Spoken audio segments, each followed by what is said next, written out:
Puji Tuhan, salam sejahtera bagi kita semua, Bapak, Ibu, Saudara, keluarga GPDI El Shaddai Magelang.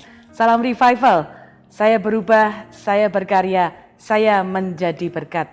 Biarlah ini menjadi kerinduan kita semua untuk terus menjadi berkat satu dengan yang lainnya. Hari ini kita akan kembali merenungkan Amsal 28 ayat 3. Amsal 28 ayat 3 berkata demikian, orang miskin yang menindas orang-orang yang lemah adalah seperti hujan deras, tetapi tidak memberi makanan. Ya, hari ini kita akan bersama-sama merenungkan karena Salomo mengajak kita untuk melihat satu catatan ya, firman Allah yang menjelaskan tentang hal-hal yang dapat terjadi dan juga akibat-akibat yang menyertainya. Nah, hari ini kita belajar tentang orang yang menindas ya.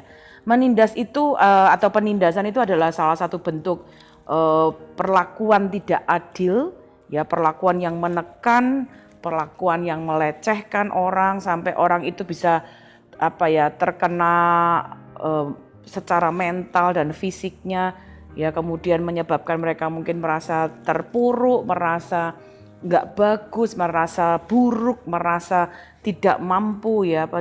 Penindasan itu biasanya bersifat kejam, tidak adil dan tidak baik ya.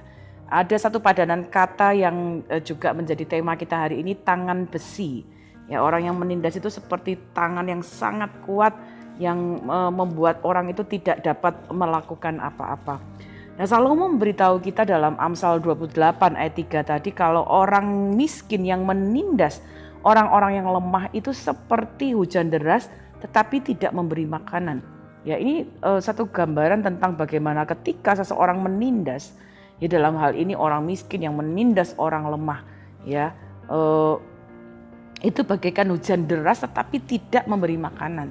Ya, kita mengetahui bersama bahwa kita memerlukan hujan sama seperti hari-hari ini ya, kita menantikan hujan supaya tidak terjadi kekeringan dan hujan itu bisa bermanfaat untuk menumbuhkan tanaman-tanaman sehingga padi atau tanaman-tanaman itu bisa tumbuh dengan baik sehingga kita bisa makan gitu ya, karena ada tumbuhan-tumbuhan yang tumbuh dengan baik karena ada hujan.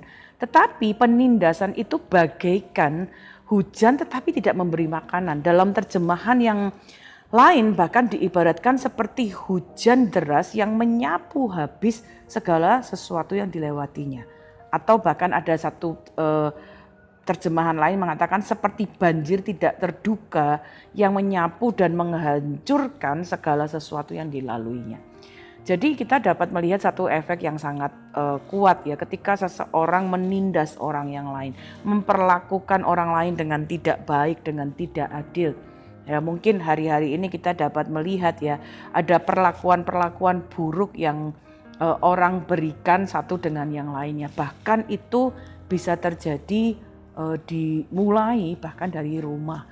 Ya, ketika ada misalnya salah satu pasangan, baik suami menindas istri ya dengan tidak memberi ruang bagi istri untuk dapat berkarya, atau menindas dengan perlakuan-perlakuan sehingga istri menjadi tertekan, atau sebaliknya ya, istri yang juga melakukan penindasan terhadap suami ya sehingga suami tidak dapat melakukan tugas-tugas dengan baik, atau melakukan penindasan ya membuat anak-anak merasa tertekan, memberi perlakuan yang tidak adil.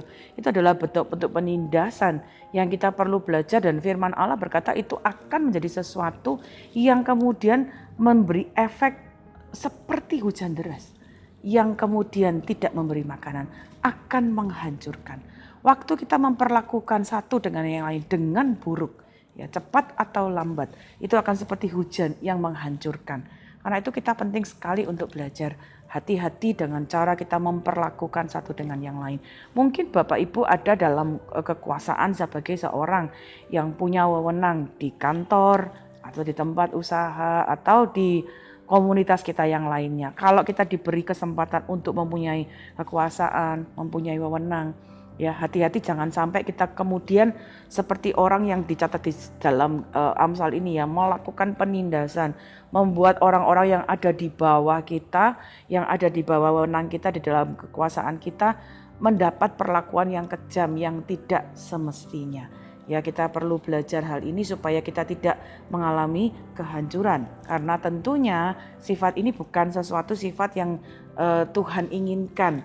Ya, bahkan di dalam perjanjian baru kita belajar ada begitu banyak catatan bagaimana seharusnya kita memperlakukan orang.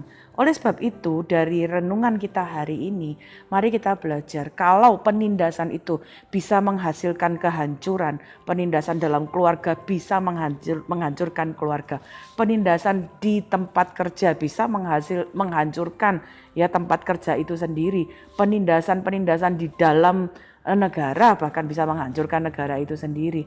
Nah, kita perlu belajar jangan sampai itu terjadi. Nah, apa yang kemudian kita bisa pelajari? Apa yang kemudian kita harus lakukan dalam hidup kita?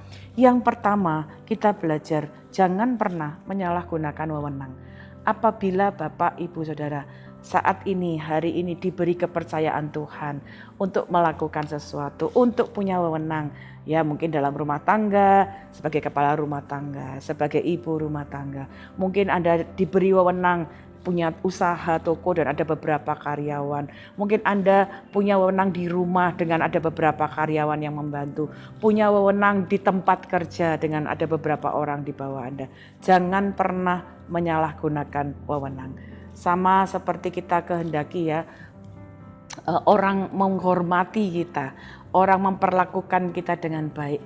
Firman Allah berkata waktu kita punya wewenang, perlakukan orang-orang yang ada di bawah wewenang kita dengan sebaik-baiknya.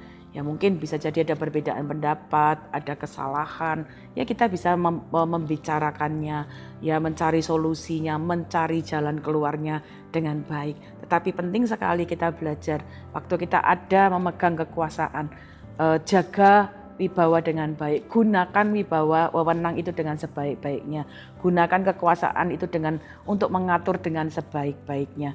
Lukas 6 ayat 31 berkata demikian, dan sebagaimana kamu kehendaki supaya engkau orang perbuat kepadamu, perbuatlah juga demikian kepada mereka. Jadi ada satu catatan yang penting, kalau kita ingin orang berbuat baik kepada kita, lakukan hal itu lebih dahulu. Kalau ingin orang-orang kemudian menghormati kita, lakukan itu lebih dahulu. Karena sebagaimana kita ingin orang melakukan itu kepada kita, kita lakukan itu lebih dahulu. Sehingga kita dapat memperoleh satu kekuatan satu dengan yang lainnya, saling membangun satu dengan yang lain. Kalau kita punya wewenang, lalu kita memperlakukan setiap orang-orang yang ada di bawah kita dengan baik ya, mereka bisa bekerja dengan baik, itu juga akan menjadi berkat yang mengalir bagi kita. Yang kedua, jangan pernah berhenti berbuat baik. Artinya ketika kita punya kesempatan, punya wewenang, ya jangan kemudian tergoda ya untuk melakukan kejahatan atau kemudian melakukan sesuatu yang tidak adil atau sesuatu yang kejam. Tapi tetaplah berbuat baik, jangan pernah berhenti berbuat baik. Mungkin dalam posisi kita, dalam kekuasaan atau kewenangan yang kita alami, bahkan ada orang-orang yang berbuat jahat kepada kita ya. Mungkin mencoba merugikan kita, mencoba untuk merusak reputasi kita. Tetaplah berbuat baik, jangan pernah berhenti berbuat baik. Ya, bahkan kepada orang-orang yang memperlakukan kita tidak baik ketika kita ada dalam kekuasaan kita. Ya, Lukas 6 ayat 31 sampai 34 memberi catatan kita yang penting. Demikian. Dan jikalau kamu mengasihi orang yang mengasihi kamu, apakah jasamu? Karena orang-orang berdosa pun mengasihi juga orang-orang yang mengasihi mereka. Sebab jikalau kamu berbuat baik kepada orang yang berbuat baik kepada kamu, apakah jasamu? Orang-orang berdosa pun berbuat demikian. Dan jikalau kamu meminjamkan sesuatu kepada orang karena kamu berharap akan menerima sesuatu daripadanya, apakah jasamu? Orang-orang berdosa pun meminjamkan kepada orang-orang berdosa supaya mereka menerima kembali sama banyak. Tetapi kamu kasihilah musuhmu dan berbuatlah baik kepada mereka dan pinjamkan dengan tidak mengharapkan balasan. Maka upahmu akan besar dan kamu akan menjadi anak-anak Allah yang Maha Tinggi, sebab Ia baik terhadap orang-orang yang tidak tahu berterima kasih dan terhadap orang-orang jahat. Ya, kita diberi satu catatan yang penting. Tuhan kita Allah yang Maha Kuasa, Allah yang berkuasa atas segalanya, justru juga memberikan kita catatan, Dia tetap ya berbuat baik. Ya, karena itu mari kita belajar juga ya. Bahkan mungkin ketika kita diperlakukan tidak baik, Ya, kita punya wewenang untuk melakukan penindasan dengan tangan besi, tapi kita tidak melakukannya. Jangan pernah berhenti berbuat baik, bahkan ketika ada orang-orang yang berbuat tidak baik kepada kita. Rasul Paulus pun juga memberikan catatan yang sama di dalam Efesus 4 ayat 32. Tetapi hendaklah kamu ramah seorang terhadap yang lain, penuh kasih mesra, dan saling mengampuni sebagaimana Allah di dalam Kristus telah mengampuni kamu. Hari ini kita belajar, mari jadi pribadi-pribadi yang memperlakukan orang lain dengan sebaik-baiknya. Jangan dengan tangan besi, tapi mari kita belajar memiliki kemurahan hati. Jadilah tangannya Tuhan yang menjamah orang, yang memberikan kekuatan, yang memberikan semangat yang baru. Tangan kita ketika menjamah orang bukan menindas, tetapi mengangkat. Tangan kita adalah tangan yang membangun. Tangan kita adalah tangan yang menggandeng seseorang.